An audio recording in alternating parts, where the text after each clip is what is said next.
দর্শক অনেক অভিনন্দন আর শুভেচ্ছা রইল। আমি তিথি আবারও এসেছি আমার গান অনুষ্ঠানে। প্রতিটি পর্বের মতো আজকের পর্ব আমরা সাজিয়েছি 4টি গান দিয়ে। চলুন শুরু করা যাক। আমাদের প্রথম শিল্পী যশোরের মারিয়া। ওয়েলকাম মারিয়া। হ্যালো। ভালো আছেন? ভালো আছি আমি, আপনি কেমন আছেন? ভালো। বসুন। Thank you. মারিয়া, আমার গান অনুষ্ঠানে আপনার গান সিলেক্টেড হওয়ার পর যখন আপনি জানতে পারলেন সেটা কেমন লেগেছিল? খুব ভালো লেগেছে। সঙ্গীত শিল্পী হিসাবে আপনি কি নিয়মিত চর্চা করে থাকেন? হ্যাঁ, আমি নিয়মিত চর্চা করছি। আমি ছোটবেলা থেকেই শিখি এবং বর্তমানে আমি ওস্তাদ সঞ্জিতদের কাছে শিখছি আমি ক্লাসিক্যাল। তো কথা না বাড়িয়ে শুনি। আচ্ছা, দর্শক অনেক কথা হলো মারিয়ার সাথে, চলুন তবে শুনি একটি গান।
মারিয়া, আমাদের আজকের পর্বের প্রথম গান হিসেবে আপনার গানটি নিশ্চয়ই দর্শকদের অনেক ভালো লেগেছে।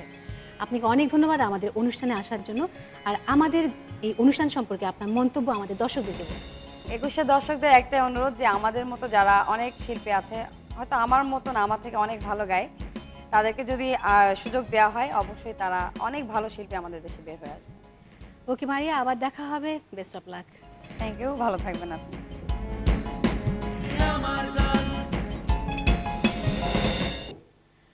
দর্শক, আমরা আমাদের দেশের প্রতিটি সঙ্গীত শিল্পীকে তাদের সাধনার প্রতি এজন্যই বেশি গুরুত্ব দেওয়ার জন্য অনুরোধ করি যেন তারা ভবিষ্যতে অনেক সুন্দর সুন্দর গান আমাদের উপহার দেয়। আমাদের এবারের শিল্পী মুন্সিগঞ্জের নয়ন মেহেদি। ওয়েলকাম মেহেদি। ওয়ালাইকুম আসসালাম, কেমন আছেন মেহেদি? ভালো আছেন? জি ভালো।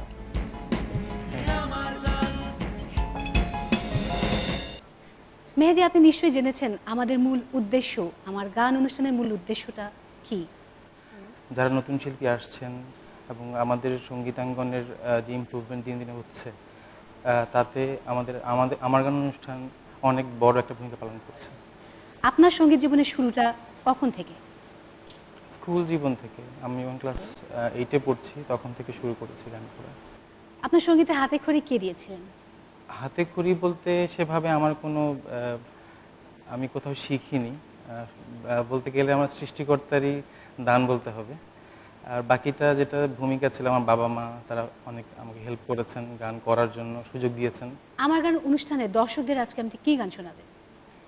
আমার রিসেন্টলি একটা অ্যালবাম বেরিয়েছে, তার মধ্যে একটা গান ছিল সুরে সুরে, সেই গানটা আমি শোনাতে চাই।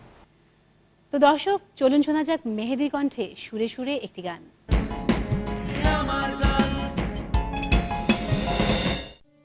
সুরে সুরে ঢেউয়ের মেলা, নদী পথে ফুরায় বেলা, এ যে ঘর ভোলানো অনুভূতির জ্বালা,